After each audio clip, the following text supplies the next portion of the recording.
Today we're going to talk about the fact that the U.S. markets opened stronger, which has given a coattail effect to lots of bourses around the world.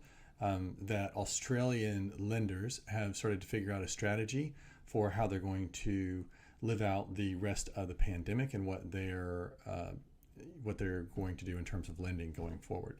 So jumping right into it, today we did pass 4,300 cases in Australia and 19 deaths. So the pandemic is continuing to go up. There was some good news is that the rate of the expansion, the number of cases, looks like it's coming down a little bit. The government was quick to talk about the fact that that's good news, but at the same time, we need to be strict about social distancing and continuing the quarantine.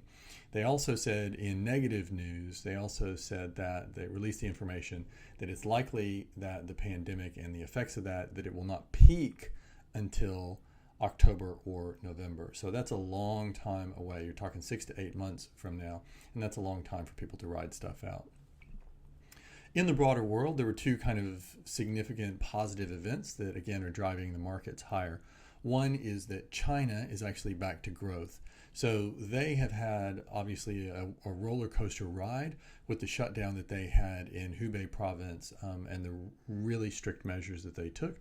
But on the other hand, it appears that those measures have been quite effective at containing it, and now their factories and their economy is starting to get back into positive territory, which is obviously a significant driver for the rest of the world. The other thing was that the U.S. Congress passed a $2 trillion US stimulus package, and that has given a significant boost to Wall Street. So it currently was trading at about 22,300 the last time that I looked, up almost 700 points. FTSE was up, the ASX was also up, basically following along. The other thing that's sort of a small driver, not really related to COVID-19, but oil prices continue to collapse as the OPEC members continue to fight amongst themselves, and they're just increasing production. And so the price of oil has been going down, which traditionally has been a driver of growth. So those things, it's kind of a mixed bag of news, is that it looks like it may go on for a longer amount of time. There is some short-term gains that we've seen, and that's good. At least we have stopped the bleeding for now. So again, a mixed bag. In terms of lending and funding options for developers and other Australian businesses who are looking to ride out the pandemic, we still have the same kind of situation with short-term lenders, although they're starting to get back into the market a little bit.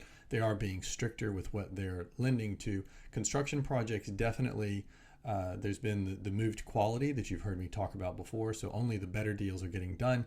Deals that have pre-sales, deals that are in really great areas.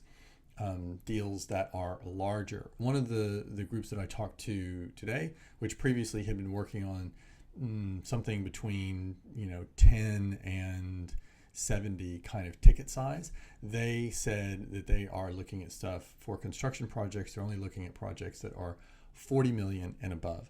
So that's a big jump in terms of their minimum number from 10 up to 40. However, it does give an indication that there's appetite in the market, and they are finding ways to get in and cherry pick the nicer, better projects. So what that sort of points to is if you're a developer, if you're out there and you're looking for money, you need to make sure that your development is really strong. It's got strong pre-sales, it's got a good design, it's in a good area, all of those things. Marginal projects are just going to continue to suffer, and that's probably going to go on for some amount of time.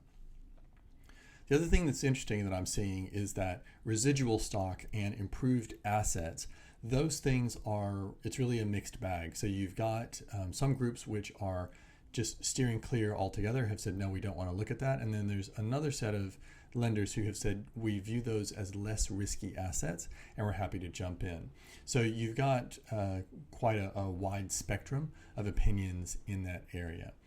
The other source that we're going to talk about more in terms of funding is the government. So Australia passed its government stimulus bill, which is something $189 billion, which is a substantial amount of GDP for us.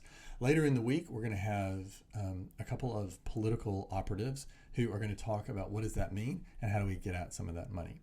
In the meantime, stay safe, take care of yourself, and I'll talk to you tomorrow. If you have any questions about any deal that you have or looking for funds, anything like that, please give me a shout. This is CT, and I'll talk to you tomorrow. Bye.